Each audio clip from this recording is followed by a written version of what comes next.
Smijeh je najbolji lijek. Slogan je kojim je Indijac Madan Kataira 1998. godine utemeljio Svjetski dan smijeha i dokazao da smijeh pomaže u borbi protiv mnogih bolesti, prvenstveno protiv stresa. Stoga ovakva špica za temu jutra. Cilj Svjetskog dana smijeha je da podstakne ljude da se što više smiju, jer će se, kažu, tako osjećati bolje.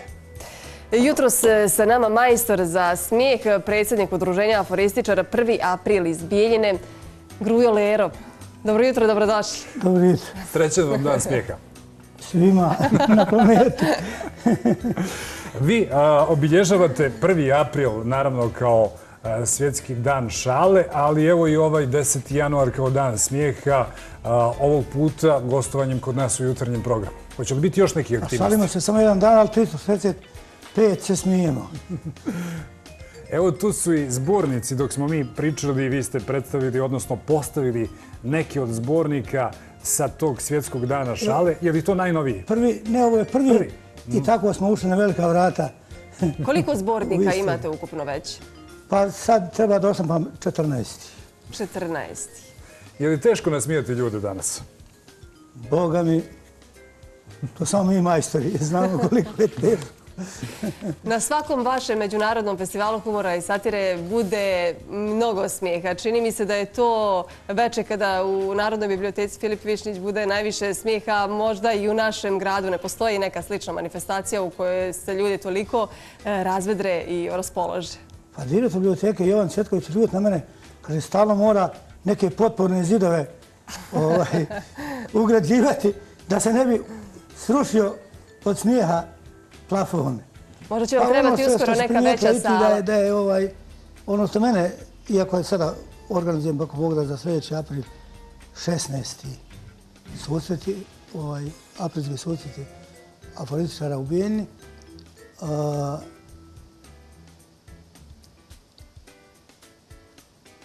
Mislim da do tada osnovati knjigu i bit će promocija. Ali ono što si ti sad malo prikazala, ja sam sebi čudim 14. put sa redom, kako bude 300, 400, 500 ljudi. Ja nisam ovdje rođen, nisam ovdje ni živio, došao sam poslije 1995. Tako da nema onih rodbinskih veza. Nije porodično stablo, niklo još, ali dođe 400, 500 ljudi, stoje. Je li teško nasmijati ljude danas?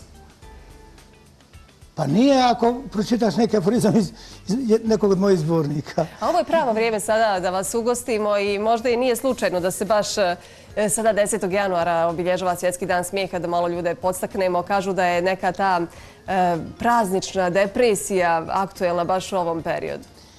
Jednoj kolegi sam skoro pričao, januar inače dug mjesec, a uvijek se slavila jedna nova godina, druga, Božić, još ovi Sveti januar. I kad neko pravi poređenje da je nešto dugo, kaže dug ko januar. I sjećam se prezimena Cvijanović dolje u mom zavičaju, oni su bili tanki, visoki i jednog su zvali januar. Bio najveći među njima. Pa, pošto je najduži tek kad umre. Dan, ali baš ova kad uzme zalet od jednog Božića, jedne nove godine, drugog Božića, druge nove godine, zato u narodu se kaže Sveti januar. On je nekako najduži.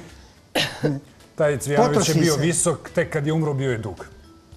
Pa bio je visok i živio je uopšte visoko. Da.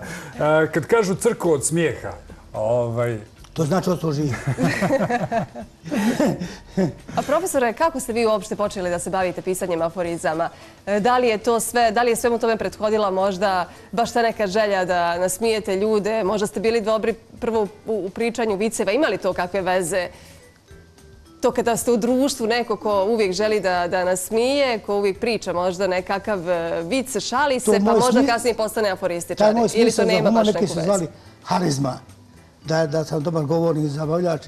A kad sam čuo da su dubrovački trubaduri pjevali o mom prezmenu, svaki grad uz naše more ima svoga Lera, nađem pravopis tamo i nađem Lerom, malim slovom nađem. Da.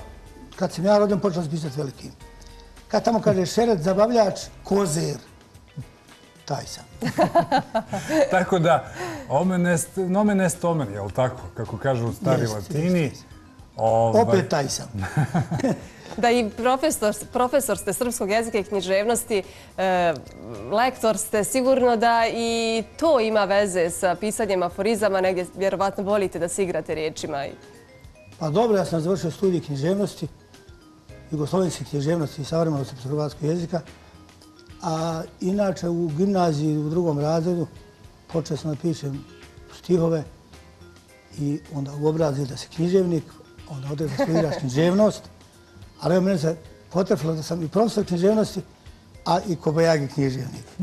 Liričar, a tamo je izražavanje, što bi se reklo, u kratkoj formi, a onda još nađem jedan oblik književnosti, još manji od stiha, a to je aforizam. U narodu ono kaže se strpljen, spašen. Ja sam tako, što ti reči igra riječi, napišem strpljen, pa velika pauza, pa srca, pa iscrpljen. Tako da sam pokušao sa 2 riječi, 3 riječi, a što više riječi, loši aforizam. Da, davno sam je rekao za vas, drugi iz rukava, vi koji iz čizme vas da sipali aforizme. Eto vidiš, moji fanova, hvala Dalibore. Znači, On je baš veliki fan. Čita neko. On je i pjesmu jednu vama posvetio. I meni festivalu. Možda li jedna strofa da neka Evo ova, to je se jedino sjećam.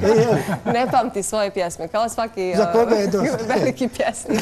Ali ćemo izdvojiti neke od aforizama vaših kolega koji su učestvovali na ovim aprilskim susretima u Bijeljini. Izdvojit ćemo i neke vaše. Hoćemo li zajedno po nešto vi, po nešto mi ili možemo naizmjenično? Evo ja ću Miladina Berića koji kaže: obavještavam Toplanu da će joj platiti dug za grijanje čim se odledim jedna Banja Lučka aktuelna, čini mi se, i ove zime. Nažalost je zada. Da. Kako kraja godina si aktuelnija. Da, njih ni 9. januar nije uspio da ugrije. Doći će 1. april. Rade Jovanović kaže: pitaćemo mi političare za zdravlje kad izgube imunitet. Neće, ni imunitet im pomoći neće. Hoćete vi izdvojiti nešto pa da idemo u krug?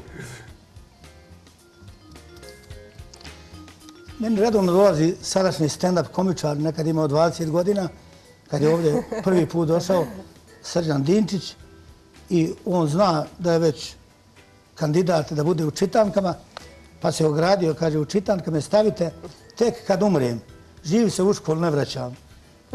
Ili ovo Nikolić iz Ugljevika: ova vlast još nije stala na svoje noge, zato ne može da ode. To je malo i satire, nije sve humor jutros. U Bijeljni živi Zoran Trbić, moj zemljak. On kaže: sjetite se predaka i kad ne jedete bananu. A najmlađi učesnik mojih festivala je Stanislav Tomić iz Zvornika. Na temu Nove godine Stanislav kaže, iako je najmlađi, ima neko iskustvo izgleda. Kaže: Nova godina je lijepa samo dok se čeka. Ili Ivo Mivo Andrić iz Zagreba kaže: moj susjed je glup kao točak, za svakom se okreće. Ili Berić, koga si ti pomenuo malo prije, kaže: draga mi je našla drugog, sad sam joj treći. Evo još jedna od Radeta Jovanovića, još jedan aforizam: političari mogu biti pošteni samo u kozaračkom kolu, tada se drže za obje ruke. Širi veće, bolje. Mister Đerić Laki kaže: lako je penzionerima kad imaju svoje roditelje. Nenad Ćorilić: u državi gdje se ne zna ko pija, ko plaća, na vlast treba postaviti konobare. Izdvojit ću ja još jednu njegovu. Kažu: neki objašnjaci ostaju neženje, a neki oženjeni se objase. Evo jedne dame, čini mi se da je jedina, odnosno dvije su na vašem festivalu, jeste i Vladica. Pavica Veljović sa Surčina. A ovo je Vladica Milenković. Vladica Milenković. To su muška imena, ono kao Dobrica, Vladica. A ja sam, zato što mi je bilo u glavi Pavica, a znam da je Pavica. Kolega iz Paraćina, pogledam. A da, Vladica je muškarac, za otadžbinu, srce bije iznutra, a policija s polja. Smiješno, ali je istinito, da. Aleksandar Baljak kaže: totalno sam se izopačio. Kad god djeci čitam priču o 3 praseta, krene mi voda na usta. Srbin se na Srbina oslanja samo kad su obojica pijani, kaže Rade Đergović. A da mi ne izdvajamo vaša, hajte vi izdvojite par ljepše će biti, ljepše će zvučati. Niko ne zna kao sam autor naglasiti i pročitati bilo šta da je u pitanju. Pa hajde da izdvojimo par vaših za kraj ovog našeg jutrošnjeg druženja povodom 10. januara, Svjetskog dana U svakom smijeha. slučaju bolje da ja pročitam nego da vam vi pročitate. Da demantujemo ono kome je do smijeha kad živi u BiH. Ja. Slučajno među ovim iz prvog mog zbornika je aforizam jedan koji se svidio Aleksandru Baljku. A Baljak je inače vodeće ime u satiri našoj. Ta moj aforizam glasi: srce je najbolji čovjekov prijatelj, samo ga je jednom u životu izdao. Evo jedan za Bosanca, kaže, izgubio je tlo pod nogama, ali se srećom dočekao na glavu.